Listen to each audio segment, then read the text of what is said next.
Fala, gente, beleza? Voltei.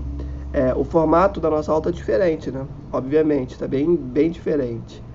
Com a volta às aulas e a correria que está sendo, não vai dar para colocar slide e manter naquele formato que estava antes. Eu vou passar o conteúdo dessa forma aqui para vocês, tá bom? Já a partir do retorno, a partir do dia 28 desse mês, né? As nossas videoaulas, para quem for ficar em casa, serão gravadas em sala, beleza? Mas vamos começar nosso conteúdo, que inclusive é o último para a nossa V3, beleza? Depois dessa aula de agora, vocês estão preparados para fazerem a V3 de vocês, tá? Vamos lá então. Região Centro-Oeste brasileira. Tem mais ou menos ali os seus 1.606.000 e uns quebradinhos de quilômetros quadrados. É composta pelo Mato Grosso, Mato Grosso do Sul, Goiás e, óbvio, o Distrito Federal, beleza? Corresponde ali a 19% do território brasileiro, tá ali na porção central, ali no centro, no meio do Brasil. O clima, falar de alguns aspectos naturais, né? O primeiro deles é o clima. É um clima tropical. E aí, o que é importante a gente ter em mente de um clima tropical? Bom, um verão chuvoso e um inverno seco, tá? E, obviamente, bastante quente também, beleza? Então, gente, isso eu quero que vocês tenham em mente. É um verão chuvoso, porém o inverno é seco, até porque essa é uma região mais isolada do mar, né? Não tem tanta influência dessa umidade e, portanto, também será uma região com uma diferença das maiores e menores temperaturas muito grandes, né? O que a gente fala que são amplitudes térmicas muito significativas, tá? Então, você tem um clima, né, que ele é quente, ele é mais seco, porém, justamente por conta dessa distância em relação ao mar, porém, durante o verão, ele tem a presença de chuvas, mas durante o inverno, aí ele é seco, seco, seco, seco, seco. Professor, como assim? Você não falou que ele é distante do mar? Por que ele tem tanta chuva no verão? Pelo seguinte, influências de massas de ar. Principalmente aí no caso, a massa equatorial continental, que vem lá da Amazônia, ela vai influenciar no clima da região centro-oeste durante o verão. Depois que o verão passa, essa massa de ar ela retrai, a gente tem ali a diminuição dessa umidade. E aí é quando entra o verão mais seco. Professor, eu preciso lembrar da massa equatorial continental? É bom saber da MEC, que é a abreviação desse nome, né? É importante, até porque a gente já teve uma aula só sobre isso. Mas tudo bem. O importante, né, que vocês tenham em mente é que esse clima ele vai ser sujeito à atuação de massas de ar. Beleza? E sempre lembrar que essa região é uma região que está no centro do nosso país, que é mais distante do mar, né, e que por conta disso tem diferenças de temperaturas muito significativas. A diferença entre as maiores e menores temperaturas é bastante alta, né, e por conta disso já é uma configuração climática mais seca. Mas existem algumas ramificações aí desse clima. Ele, de maneira geral, é um clima tropical, né, ou também tropical típico, mas tem algumas modificações aí, considerando altitude e considerando a porção, né, da região centro-oeste que você está falando. Tá? A primeira ramificação aí é o clima tropical de altitude, que está presente no sul do Mato Grosso do Sul, tá? E é isso, sul do Mato Grosso do Sul. Achei que tivesse mais alguma região, mas não, viajei. É só o sul do Mato Grosso do Sul mesmo. Está presente ali em planaltos e chapadas, né? E o próprio nome já diz isso, né? É um clima tropical de altitude. Então ele vai estar presente em estruturas de relevo que são mais altas. Tranquilo? Minha porta batendo ali atrás. E aí, no caso, destaque para os planaltos e chapadas, tá? Que são essas estruturas de relevo que têm uma altimetria um pouco mais significativa. E esses planaltos e essas chapadas, né, em específico, estão aonde? Estão na bacia do Paraná, tá? Que são essas regiões que possuem esse clima. A gente já viu em aulas anteriores que conforme nós subimos, conforme nós aumentamos a altitude, nós diminuímos a temperatura. A cada 180 metros, menos 1 grau Celsius. Tá? A outra ramificação de clima é o clima subtropical. Esse clima já está presente ali no extremo oeste do Mato Grosso do Sul, que fica mais especificamente abaixo do Trópico de Capricórnio.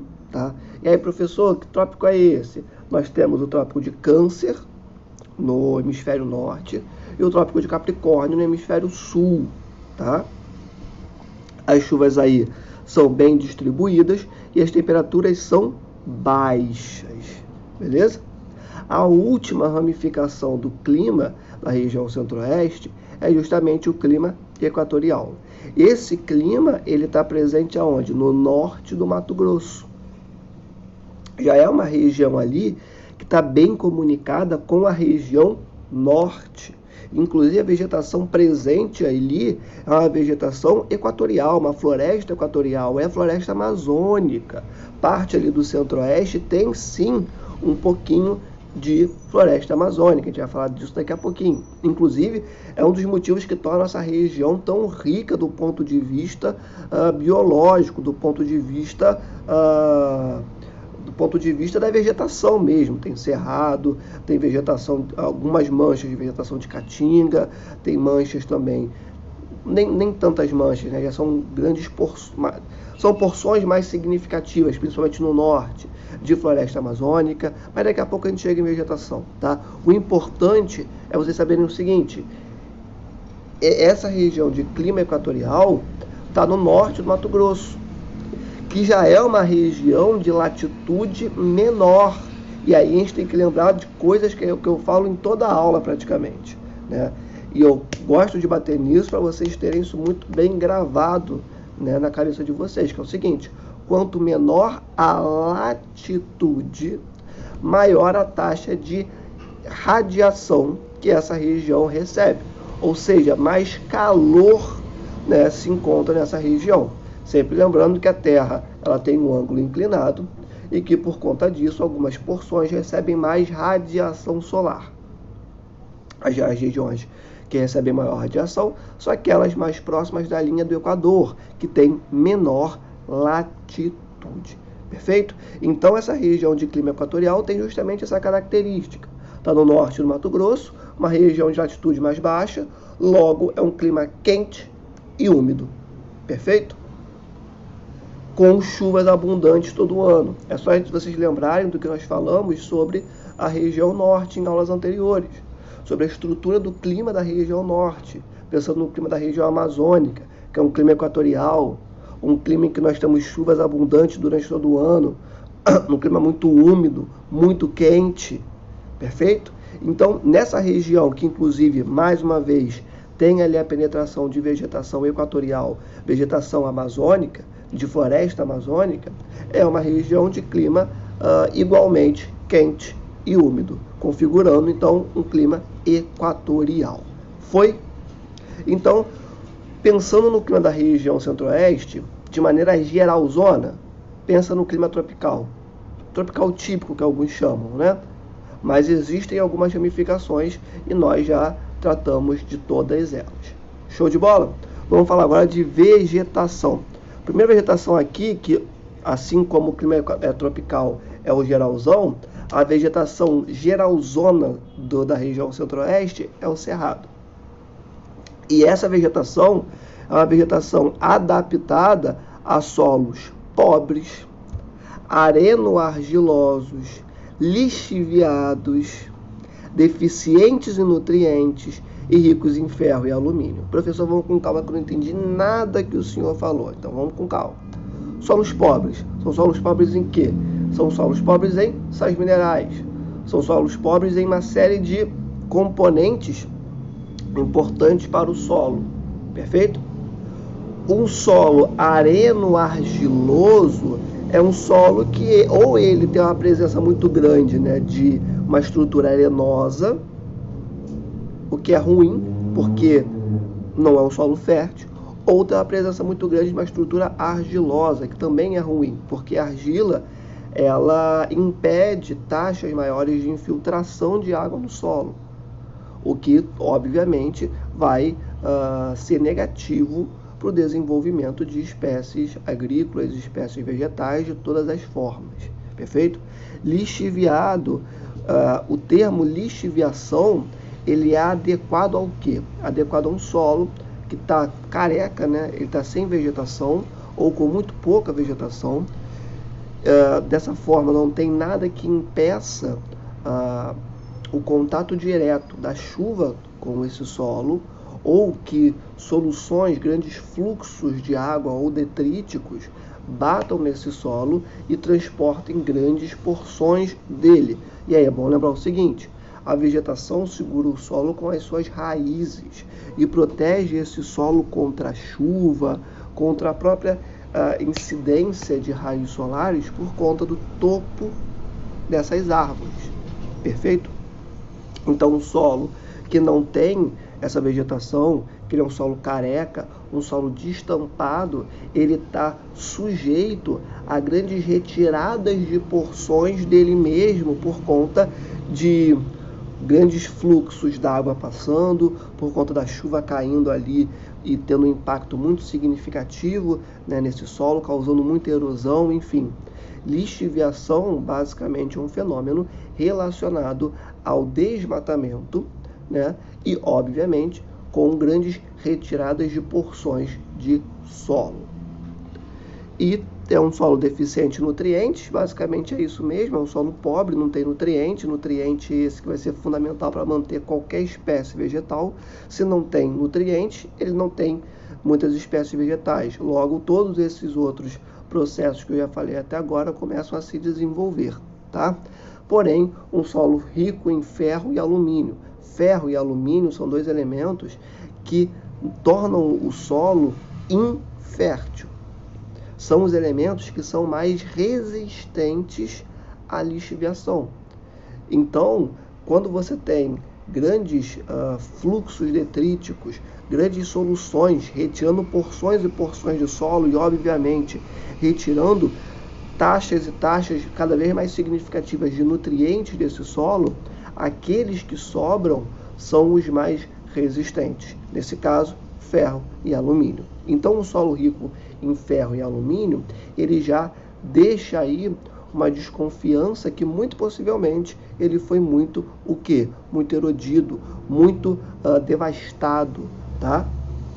Então, é basicamente isso. O cerrado, ele é uma vegetação adaptada a esse tipo de solo. Um solo pobre, um solo areno-argiloso, um solo lixiviado, deficiente em nutrientes, rico em ferro e alumínio, tá? E aí eu já deixo uma pergunta para vocês: como que uma região com um solo desse tipo conseguiu se tornar o principal polo de produção e exportação de soja do Brasil? Como que uma região com um solo desses se tornou o coração do agronegócio brasileiro? Daqui a pouco a gente vai tratar disso. Vamos continuar. As espécies vegetais presentes no cerrado são espécies com raízes profundas, que no geografês a gente chama de raízes pivotantes. Essas raízes são aquelas que são tão grandes, que elas conseguem alcançar o lençol freático desses solos, a zona saturada desses solos, para justamente o quê? Sugar água. Porque falta tanta água no meio externo, é tão difícil de conseguir essa umidade, que ela tem que buscar lá no lençol freático, beleza? Então, são raízes profundas. Essa vegetação, né, no caso, a vegetação de cerrado, ela é dividida em dois estratos. O primeiro estrato é o estrato arbóreo. Estrato ou porção, tá? É o estrato arbóreo. Nesse estrato nós temos árvores baixas, não são árvores tão expressivas do ponto de vista altimétrico. Como assim, professor? Por quê? Um elemento fundamental para o desenvolvimento de várias espécies vegetais e para o crescimento dessas espécies é justamente o quê? A água, a umidade. Por isso que na Amazônia nós temos árvores gigantescas e muito antigas, porque lá é uma região extremamente úmida. Já no Cerrado, como eu já falei para vocês, que está localizado numa região com uma umidade muito menor do que outras do país, justamente por estar afastado do mar, né? É uma região que, por conta disso, as suas espécies vegetais serão baixinhas. A umidade é fundamental para que as espécies sejam grandes.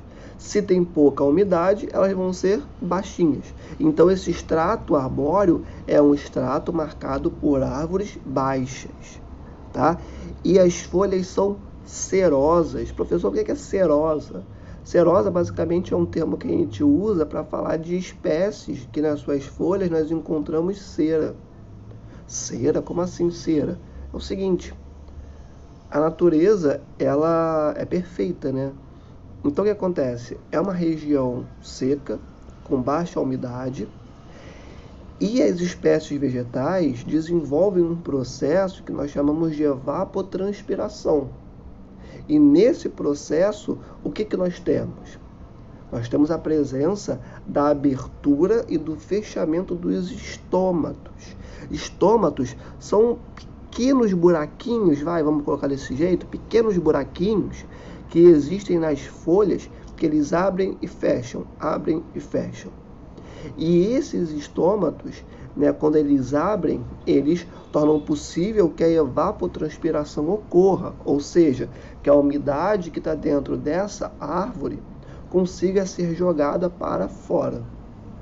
Uma vez que essa folha é coberta de cera, adivinha quem vai estar coberto também? Os estômatos. Logo, é uma espécie adaptada a um ambiente mais seco, que é adaptada dessa forma, inclusive, justamente para evitar a perda de água para o ambiente externo. Percebam como que a natureza ela é perfeita, né? Basicamente, a árvore ela olha e fala assim, bom, eu estou numa região que não tem muita água. Sem água eu não vivo. Então eu preciso guardar o máximo de água possível, porque eu sei que durante o inverno a secura que já é grande vai duplicar. O que eu vou fazer? Vou cobrir as minhas folhas com cera. Claro que isso não aconteceu de um dia para o outro. Aconteceu, né, a partir de um processo bem longo de adaptação, né? Mas é basicamente essa lógica, tudo bem? Então essas folhas são adaptadas e um dos pontos, né, de adaptação que cabe esse destaque são essas folhas cerosas que justamente têm essa estrutura para impedir a evapotranspiração, para impedir a troca de água, de umidade com o meio externo, de modo que a planta retenha essa umidade dentro de si, para continuar existindo, beleza? Essas espécies têm um aspecto retorcido e queimado. Às vezes você vê fotos do cerrado e você acha que as árvores estão queimadas, só que não estão. Elas só estão de boa. Elas têm esse aspecto mesmo, né, retorcido, queimado, por conta da falta de umidade, por conta do alto calor. Foi a forma que elas foram adquirindo por conta dessas configurações climáticas da região centro-oeste, tá? E basicamente isso. O outro estrato que nós temos do cerrado é o estrato herbáceo.